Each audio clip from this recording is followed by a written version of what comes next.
Sure. Giveth is a community focused on blockchain for good. So our goal is to try to take this amazing technology and make it have a real positive impact on this planet. Specifically for the nonprofit space is kind of our target. So we think that there's a major opportunity to realign incentives in the nonprofit world. It's one of the most misaligned incentive structures that I know of, where people who support nonprofit work do it out of selflessness and altruism, and so like the people doing good work actually suffer the most, right? Like if you donate to a charity, you get nothing in return, and if you work for a charity, you get paid less than you would working anywhere else. This is clear, but clearly these charities and nonprofits are producing value. So why, if they're creating value, why do they have to do it selflessly? And this is where I think Aragon fundraising and token bonding curves and crypto economics primitives, other ones too, like Harbinger tax, and there's all sorts of cool, interesting opportunities we have with the blockchain tech to realign incentives and build new economic structures so that the people producing value can actually do so and be rewarded for it.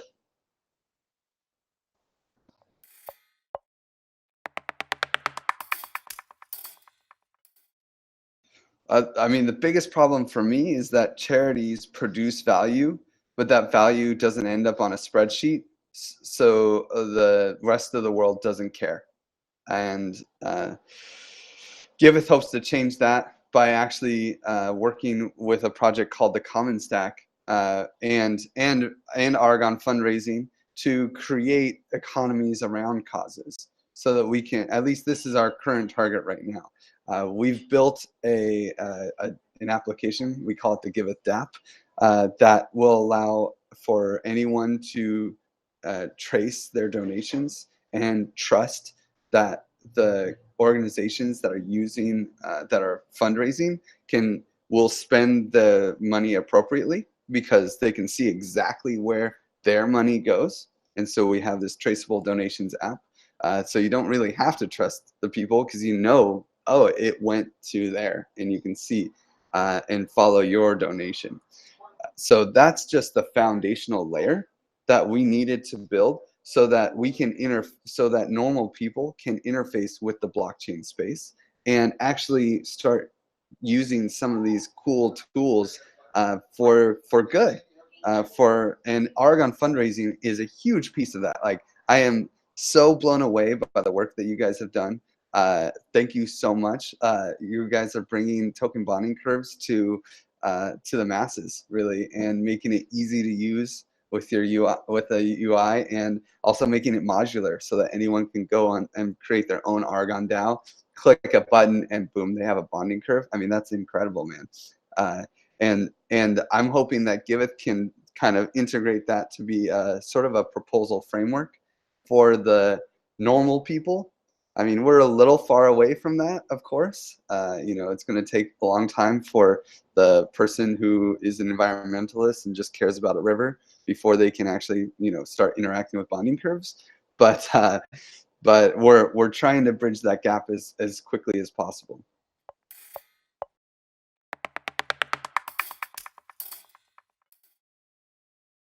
The way I describe it, because I actually do this a lot. I can't stop talking about bonding curves to all my friends and family, and they're probably sick of me by now. But the way I usually describe it is that it's kind of like how a for-profit company can issue shares, right? And they can issue shares in their company. I'm not talking about like doing an IPO, like selling stock.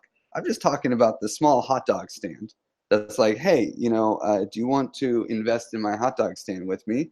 I'll give you, you know, you can own part of the hot dog stand, and but I'll need some investment money, right? And so any for-profit company can just issue stock in their company. The problem is that, you know, what is the stock worth? There's no real way to understand what the value is there. And token bonding curves actually take care of that for you. You can have a one-sided market You can have a algorithmically determined price for that share, so that despite the lack of liquidity for that hot dog stand's shares, uh, you can actually know what a fair price is and what it's going to be based off of who participates in buying that hot dog stand's shares. For me, what's really cool is it doesn't have to be a hot dog stand. It can be anything that produces value. So if a charity is producing value protecting a river, then they can compete on the same level as a factory that is polluting the river. The factory that's polluting the river can create stock in their company and give their employees stock options, and they can sell stock to investors, and they can gather capital to actually pollute that river even better, you know? And in fact, they have a fiduciary duty to their stockholders to pollute that river. If they said, hey, stockholders, we want to pay 10 grand to get rid of our pollution and keep a clean river, stockholders could sue them.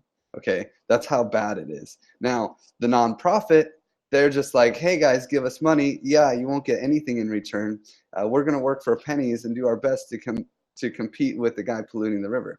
And that's just like, they're not going to win.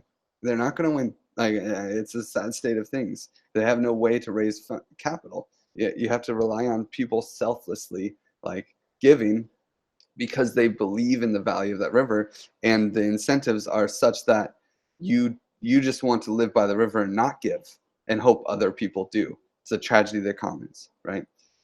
And so now we have this opportunity to actually say, no, you know what? The river has value, and anyone who contributes to this river's value, they can be given a financial asset in return, a token that is tied to a bonding curve that has value, that could go up, it could go down.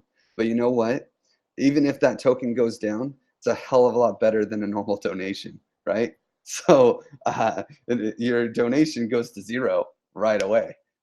If you instead donate via token bonding curve, yeah, you know what? You'll probably lose money. That's okay. But at least there's a chance, right? There's a chance you might actually make a profit, and you have a financial asset to represent some stake in the game. In fact, some decision-making power, just the same as a for-profit company. If you're an investor, often you have some kind of stake in how that company is run. And so this is the kind of I guess that was kind of a long explanation, but that's generally how I equate it, because I'm always talking about the nonprofit space and trying to bridge that gap so that they can see the value in token bonding curves.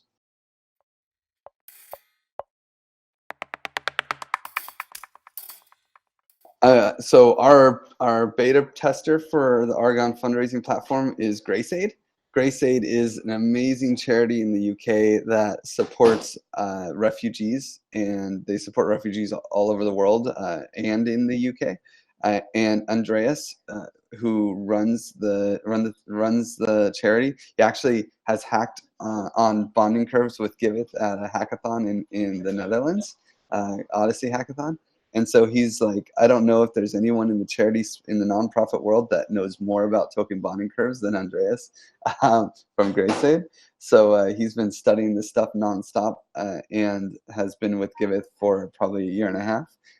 He has already raised, I don't know, like a few $1,000s on the Giveth platform. And we hope to actually catapult forward with fundraising app. And he's going to be the first beta tester, but we're really excited for if he can blaze that trail for us, then other people can join in. We have a charity in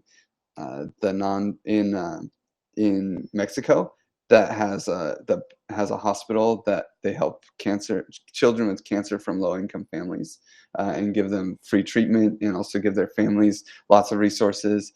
We have actually a sex workers rights organization in South Africa, which is really cool, called Sweat. They had a candidate for presidency in South Africa. They're a really awesome organization. There's also a lot of tech organizations that use Giveth.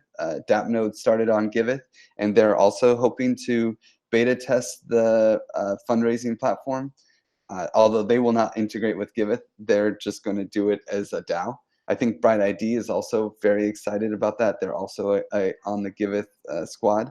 And of course, the Common Stack is another organization that we are super excited about bonding curves. It's our whole play. So we are excited to see how all of this works. And I mean, our goal is actually to take what you guys built, got out the smart contracts, and put in our own. And hopefully work with Aragon Black to do it. So I have too many projects that want to be working on Aragon fundraising. That's for sure.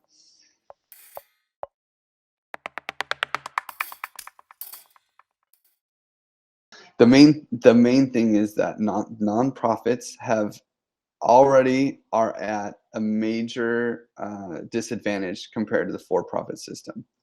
Nonprofits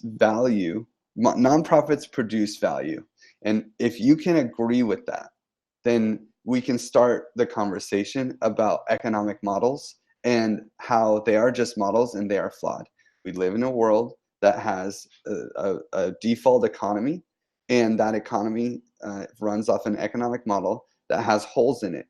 The goal of the economic model is to have people, the goal of the economic model is to kind of allow people to get value and determine the actual price of things and distribute value, right?